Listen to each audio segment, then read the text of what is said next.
Tesla will increase the price of the rear-wheel drive Model Y and the long-range Model Y by $1,000 next week on March 15th. James is happy with what's going on. This is the correct direction. Canada sales are ripping following the price cut that allowed some Canadians to qualify for additional rebates and tax incentives. I track a different data set and share with subscribers, and we saw this in the February data, massive month-over-month increase in demand over January. I think there's a very good chance that Tesla carefully planned this when they cut the prices in Canada, because after this $1,000 increase, Tesla will be at the cap of how much they can sell the vehicles for and still be eligible for all of these incentives. Canada has a $5,000 federal incentive, then there's a $4,000 one in BC, and $7,000 in Quebec.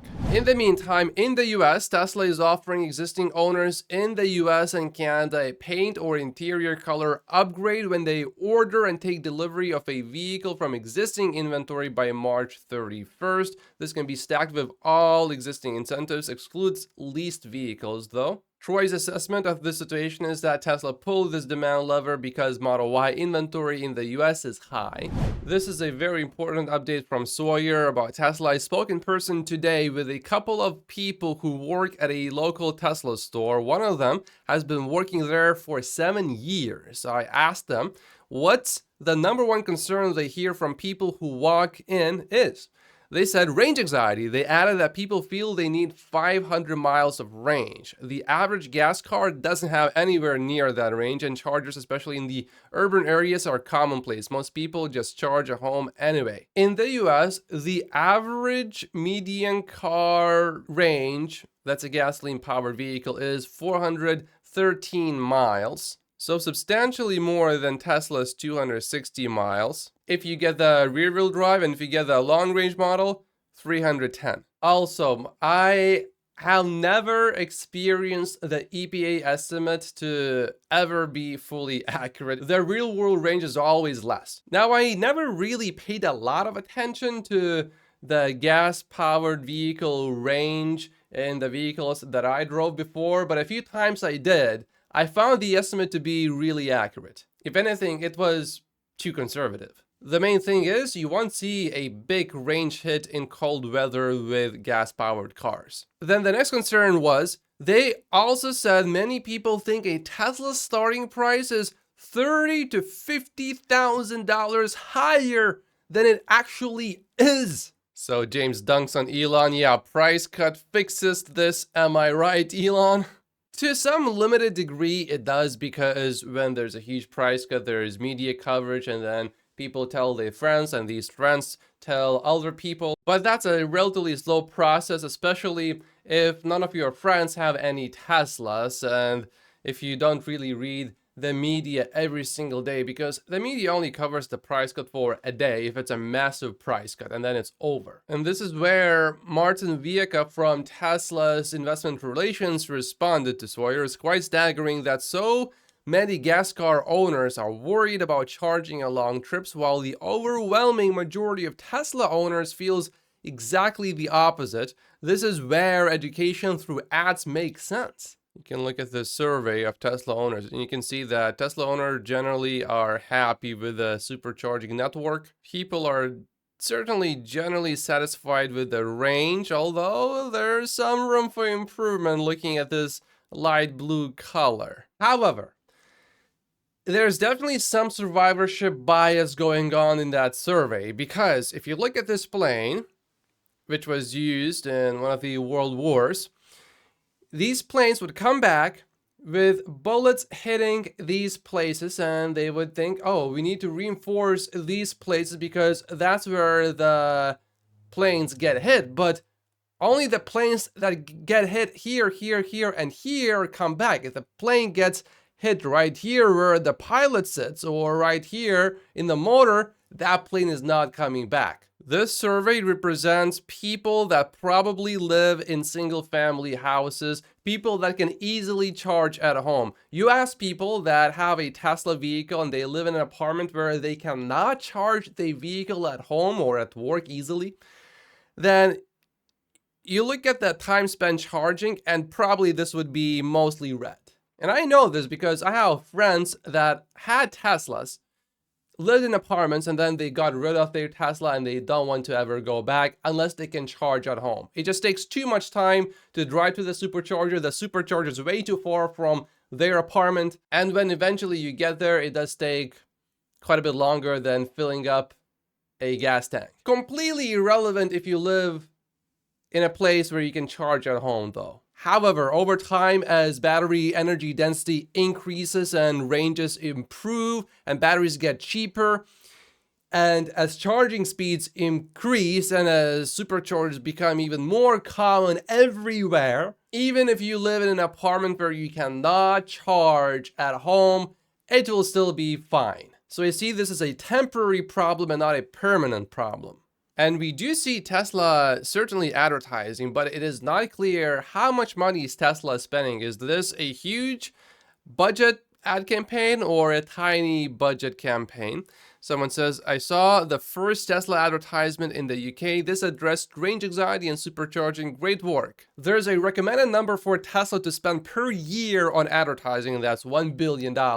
He received criticism, which stated that maybe he pulled out the numbers out of his butt, and he admits that he did. So James shared numbers that were not pulled out of his butt. This might be the longest post I have ever seen from James. It just goes on and on. So I'm not going to go through the whole thing. It's still going, but for comparison, in 2022, legacy OEMs spent between $735 to $1,400 per vehicle sold in the US. It seems like FSD subscriptions will be finally launching in Canada. Elon approved this Canada update, and the team is working on the technical and regulatory procedures to make sure we don't trigger any unintended provincial issues. Barring any setbacks, I'd expect this in the coming weeks, says Rohan. James is also excited. Fantastic. I will be using this when I get the car. Rohan says that Tesla is working to bring the Cybertruck to Canada. The Cybertruck team is going to make this happen and is working on the regulatory paperwork and submissions. Canadian authorities have been super reasonable, so I'm very optimistic. The Cybertruck is going to be a huge hit in Canada, as we can see from the wild amount of interest. And as a Canadian, of course, I'm really looking forward to seeing lots of Cybertrucks on the Canadian roads. Tesla finally launches a CCS retrofit for the Model 3s and Ys. Tesla launched their CSS adapter back in September 2022, but older vehicles built before around 2020 still needed to have their charge port,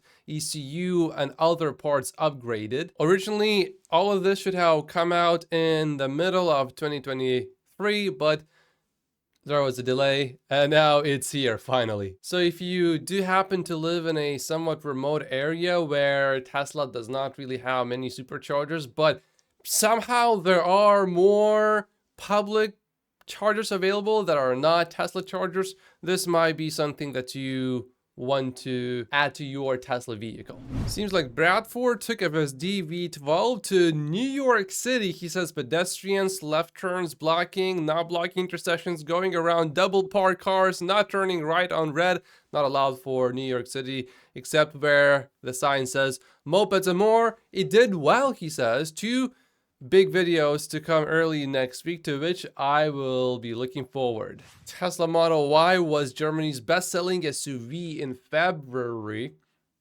Not really a surprise. Tesla's Model Y will again be the world's best-selling vehicle in 2024. If I am not mistaken, I believe this is not just for BEVs, this includes gas-powered vehicles too. This is really good news. Look at what Edmund says. We have owned pretty much every Tesla car that they have ever made, and the Cybertruck is the first time build quality actually meets expectations. So this is a pretty big deal. So if Edmunds of all places is positive on Tesla's build quality, then you know where this is going. Add Consumer Reports to the list and you have the best-selling car in America within 5 years. Edmunds has owned pretty much every Tesla since the original Model S, and some of those early cars were extremely iffy when it came to fit and finish. This, however, feels extremely solid. not only kind of the touch and feel here in the cabin, but when you're out on the road, there are no squeaks and rattles. It feels like Tesla at long last has really learned how to build a car right from the get-go. Impressive stuff. We saw a few Cybertruck issues earlier with a few parts being misaligned or not attached properly, but that seems to have been a one-time thing. You guys need to see this FSD V12 clip. There's a lot of people over here on the left side. Is FSD gonna go? There's The most impressive part is definitely slowing down for people. The most impressive part is going to be at the end. That was, I don't know how I feel about that, but it made the turn. Or I guess our location's gonna be up ahead, and let's see what it does. I'm not a fan of fully full stops in the US because no one really stops generally. Find a parking spot, or if it's just going to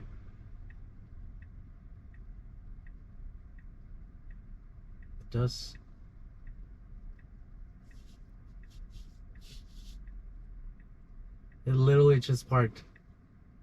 No freaking way. Perfectly too. It literally just parked. It was a pretty smooth parking job. There was no sudden stop. It was just smooth all the way till the car was actually fully parked when it came to parking the car.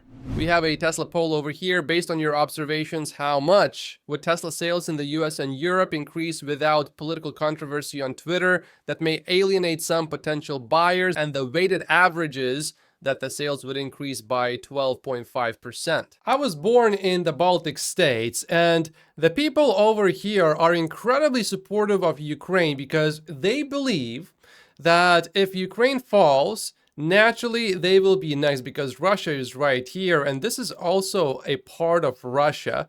So, and this is basically, you can say, Russia.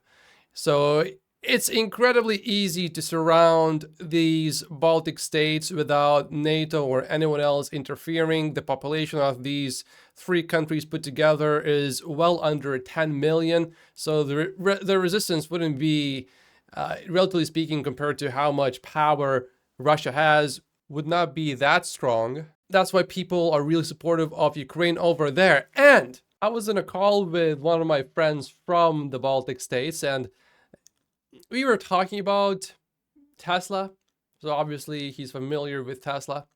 And then I asked him what he thinks about Elon Musk, and he asked me, who is Elon Musk? He had no clue. He knew Tesla, but not Elon Musk. And I know he watches news on TV regularly, so it's not like he's completely ignorant about the world. I personally, though, think there is some impact to Tesla sales, but it shouldn't be an enormous impact on the sales. Gary posted a pretty detailed update on Tesla stock. Many investors get confused about long-term value versus near-term sell discipline.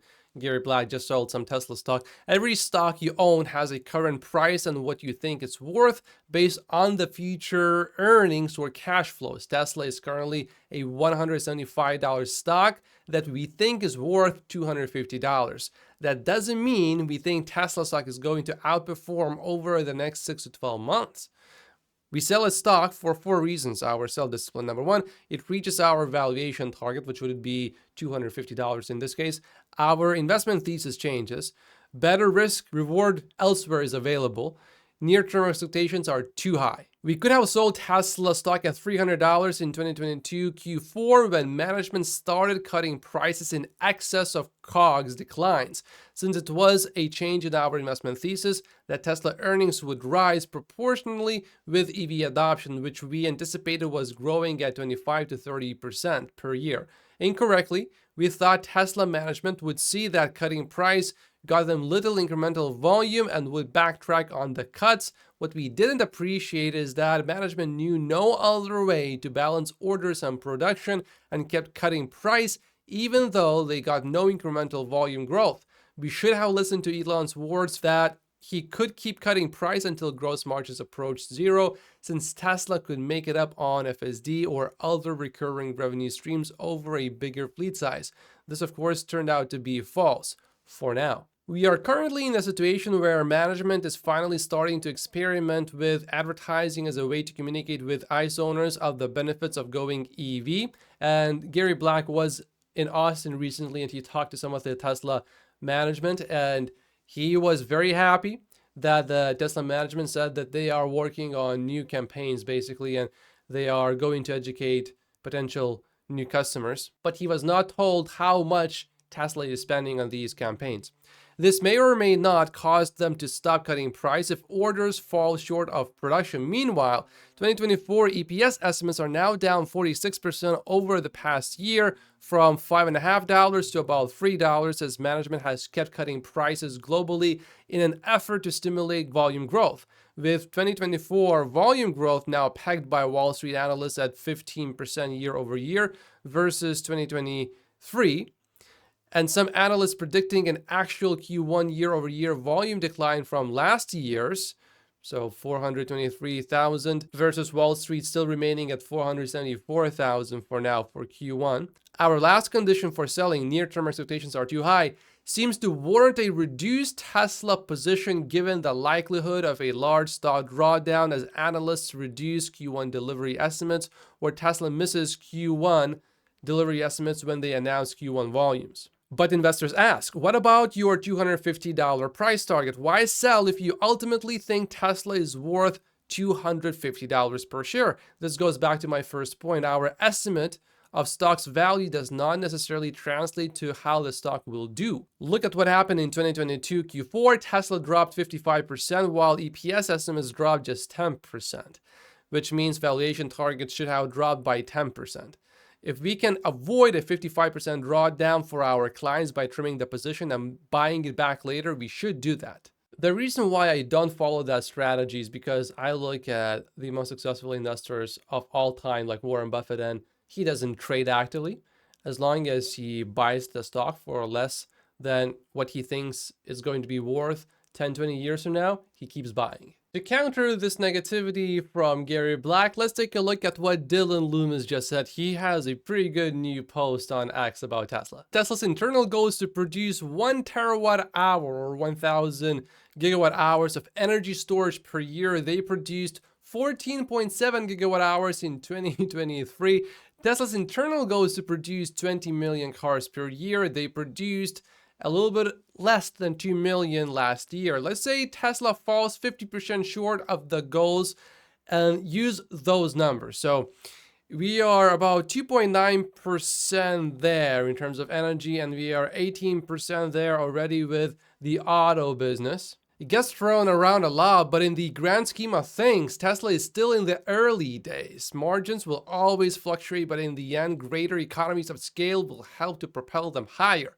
When you factor in that Tesla stock has been in a consolidation phase for 3+ years now, it should be pretty easy to see the bull case from here for the next decade. Tesla still only has 4 models ramped in only 25% of countries globally, and only 1 megapack factory producing, not fully ramped, out of at least 12 that will be required to hit half of Tesla's internal goal. This type of scaling just takes time. With a visionary leader, a history of execution, and some of the best talent in the world, if you're doubting Tesla's future as a long-term investor, I think it's time you pay closer attention to who you listen to and reframe your perspective. The past is over, it's done. Focus on the future. It's still incredibly bright, and it's actually very easy to see when you learn to rise above the noise and recognize it for what it is. Very good post from Dylan. But Dylan did not mention robotaxis, so Stephen McRyan presented a guide to all of us explaining how to be a massive wussy. Number 1, be an analyst. Number 2, exclude Tesla robotaxis from your Tesla valuation model instead of including it weighted by probability. Number 3, explain that you are just obeying the rules. This tactically assigns a 0% probability to robotaxis, which is insane. If someone assigns a probability of, let's say, 1%, I say, okay, you assign a probability, but to assign 0%, I think is not very smart. If the opportunity were trivial, one could be forgiven for excluding robotaxis, but the opportunity is colossal. To tactically assign a 0% probability to one of the largest opportunities in generations is negligent at best. I, of course, agree. That's it for today's video. I'm having some audio issues, so I'm trying multiple different mics, and I still haven't solved all of the audio issues. I'm going to keep trying, but in the meantime, like and subscribe if you haven't yet, and I will see you in tomorrow's episode. Thank you so much for watching.